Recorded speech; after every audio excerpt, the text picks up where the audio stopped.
안녕하세요. 오늘 저희가 함께 깊이 파고들어 볼 자료는요. 정신건강의학과 전문의이신 이후경님의 글, 실직으로 정체성 혼란을 겪는 그대에게 위로의 처방입니다. 이 글이 아주 도발적인, 어쩌면 좀 섬뜩한 질문 하나로 시작하거든요. 만약 내일 당장 당신의 명함이 사라진다면 과연 나는 누구인가? 라는 질문이죠.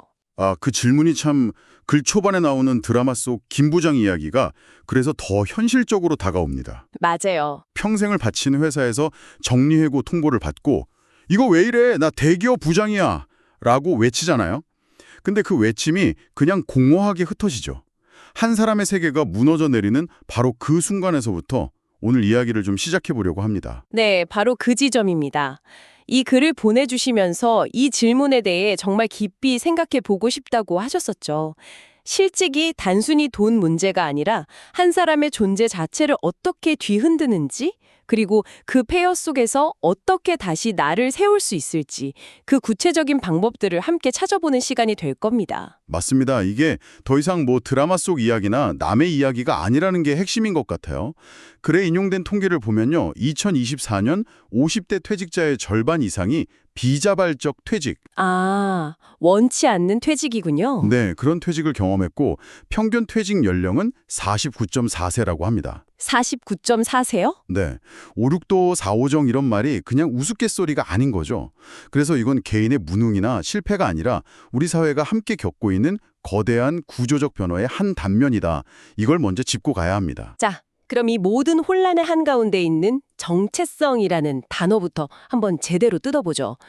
그래서는 정체성을 나는 누구인가에 대한 총체적 느낌이라고 정의하는데 솔직히 이 지점에서 글이 갑자기 철학 교과서처럼 변해서 저도 좀 놀랐습니다. 하하, 그렇죠. 갑자기 존재론이니 인식론이 하는 말이 나오잖아요. 이걸 좀 더 쉽게 우리 삶에 빗대어 설명해 주실 수 있을까요? 하하, 맞습니다. 갑자기 분위기가 확 무거워지죠. 가장 쉽게 비유하자면 존재로는 세상이라는 무대 위에 서 있는 배우로서의 나, 그 자체를 말하는 거고요. 아, 배우로서의 나. 네. 그리고 인식론은 그 배우가 나는 어떤 역할을 맡았고 어떤 사람이지? 라고 스스로 생각하고 알아가는 과정이라고 볼 수 있습니다. 즉, 객관적으로 존재하는 나와 내가 주관적으로 인식하는 나, 이 두 가지가 합쳐져서 정체성이 된다는 거죠. 아, 그렇게 들으니까 훨씬 이해가 쉽네요. 무대 위에 나와 대본을 읽고 내 역할을 이해하는 나. 둘 다 중요하군요.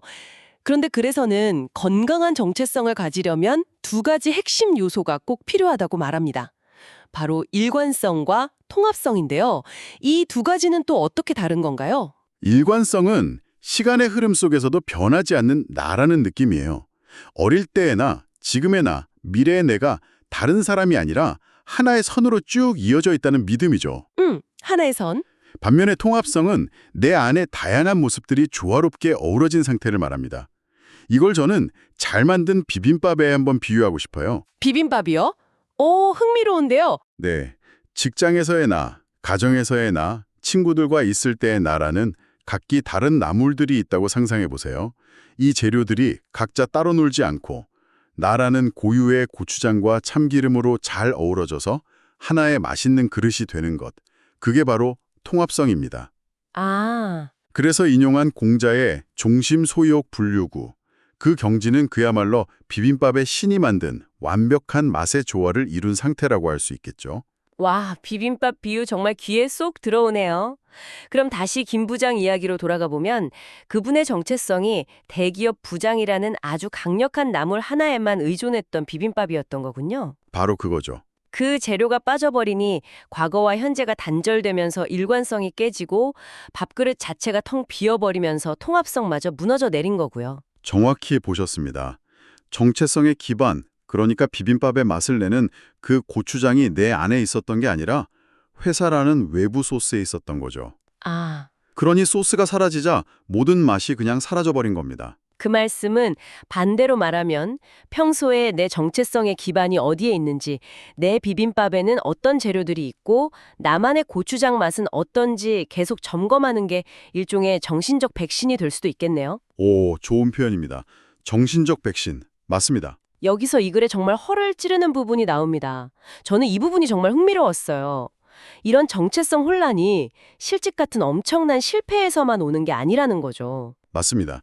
이 글은 날카롭게도 엄청난 성공 역시 똑같은 혹은 더 위험한 정체성 혼란을 가져올 수 있다고 지적합니다. 성공이요? 네, 실패가 어떻게 나한테 이런 일이라며 과거와 현재를 단절시켜 일관성을 파괴한다면 갑작스런 성공은 이것보다 더 짜릿한 건 없나 하면서 권력과 돈에 취해 내면의 가치체계, 즉 통합성을 스스로 해체시켜버릴 수 있다는 겁니다. 와, 실패가 외부에서 온 태풍에 배가 부서지는 거라면 성공은 선장이 스스로 키를 놓고 향락에 빠져 배를 암초로 몰고 가는 것과 비슷하네요.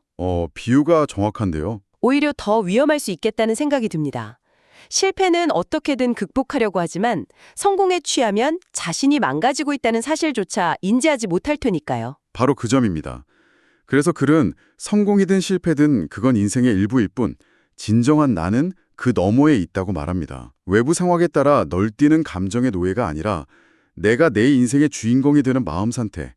글에 나온 표현을 빌리자면 누구에게도 의지하지 않는 독립과 자유, 모든 원인이 나에게 있음을 알고 책임을 자각하는 마음.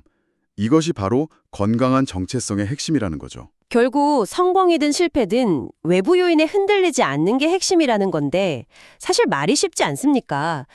당장 내일 먹고 살 길이 막막한 사람에게 내면을 들여다보세요 라고 하는 건 너무 이상적인 이야기처럼 들릴 수도 있고요. 그쵸? 그래서 이 글이 제시하는 구체적인 3가지 처방들이 더 중요하게 다가오는 것 같습니다. 네.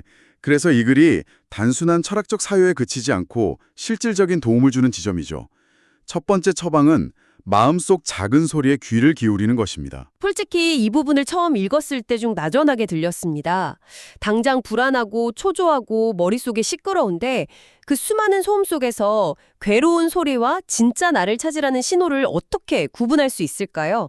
그냥 다 똑같은 불안의 목소리처럼 들릴 것 같은데요? 아주 좋은 질문입니다. 그게 바로 핵심이에요. 그래서 하이데거의 말을 인용해 괴로운 마음속 소리에 경청하라고 하잖아요. 네. 여기서 말하는 소리는 어떤 명확한 메시지나 지혜의 목소리가 아닙니다. 오히려 불편함, 어색함 같은 감정의 신호에 가깝습니다. 아, 감정의 신호. 네, 지난 수십 년간 조직의 목표, 세상의 기준에 나를 억지로 맞춰 사느라 외면했던 내면의 비명 같은 거죠. 이건 진짜 내가 아니야 라고 외치는 그 불편한 감정 자체가 바로 우리가 들어야 할 작은 소리라는 겁니다. 아, 그러니까 뭔가 대단한 깨달음을 찾으라는 게 아니라 내가 지금 느끼는 이 괴로움과 공허함의 정체를 똑바로 마주하라는 의미군요. 맞습니다. 그게 바로 조직에 맞춰진 가짜 나를 깨고 나오라는 신호탄이라는 거고요. 정확합니다. 그 신호를 알아채렸다면 두 번째 처방으로 넘어갈 수 있습니다. 바로 본성대로 사는 것입니다. 독수리는 하늘을 날고 잉어는 강을 헤엄치듯 나에게도 나만의 고유한 본성이 있다는 걸 인정하는 단계죠. 조직의 충견처럼 회사의 가치라고 나의 가치인 것처럼 살아온 삶에서 벗어나서 내 본성이 원하는 삶은 무엇이었는지 질문을 던지는 겁니다. 그래서 중용의 구잘, 천명지위성, 솔성지위도를 인용했죠. 하늘이 부여한 본성을 따르는 것이 진정한 길이라는 뜻. 그동안 조직의 사명과 가치를 내 것인 따르며 살아왔는데 이제라도 나 자신의 본성을 따르는 삶을 살아야 한다는 거군요. 가슴으로 못 산 것에 대해 아파하고 나를 사랑하지 못한 것을 뉘우치라는 말이 참 뼈아프게 들립니다. 그 아픔과 뉘우침이 변화의 가장 강력한 동력이 될 수 있습니다. 그리고 그 동력은 마지막 세 번째 처방으로 우리를 이끌어갑니다. 네, 마지막 3번째 처방. 저는 사실 이 부분이 제일 충격적이면서도 중요하다고 느꼈습니다. 나 사랑으로 살아가는 것.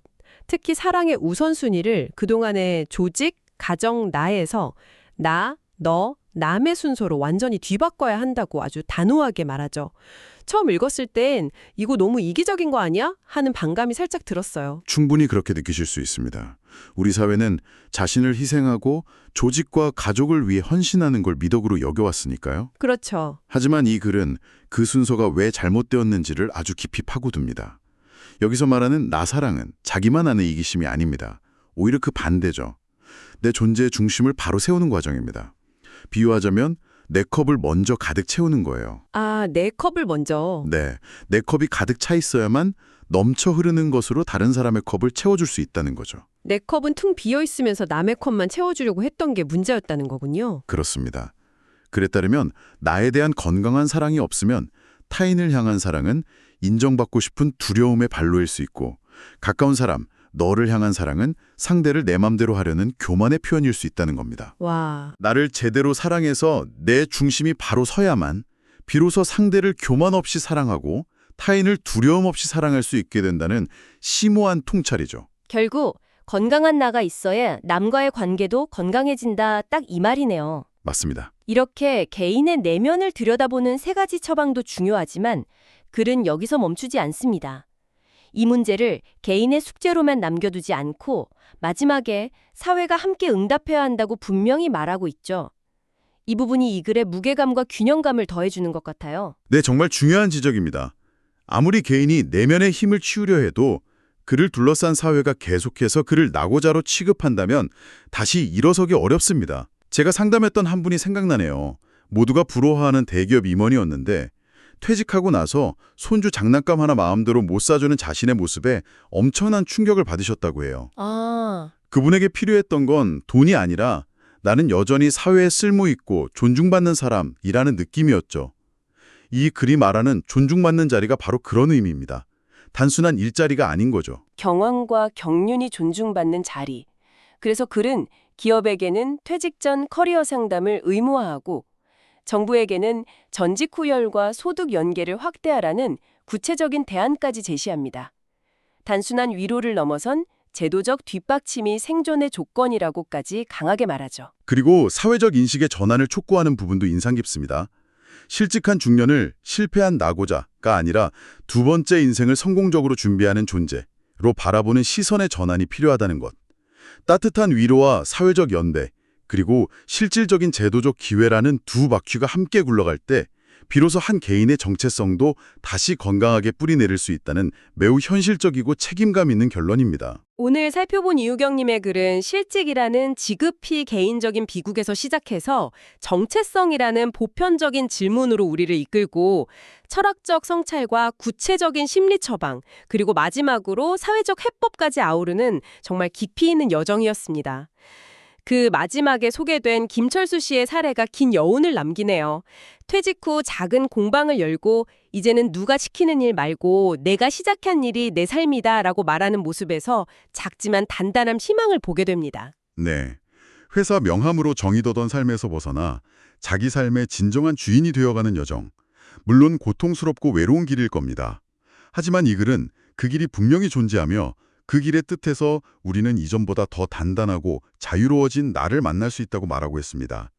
사회가 이런 작은 회복의 목소리들을 더 자주 듣고 응원해야 한다는 마지막 문장도 오래 기억에 남을 것 같습니다. 이 글은 실직 후의 회복에 초점을 맞추고 있지만 사실 지금 이 순간 우리 모두에게 아주 중요한 질문을 던지고 있습니다.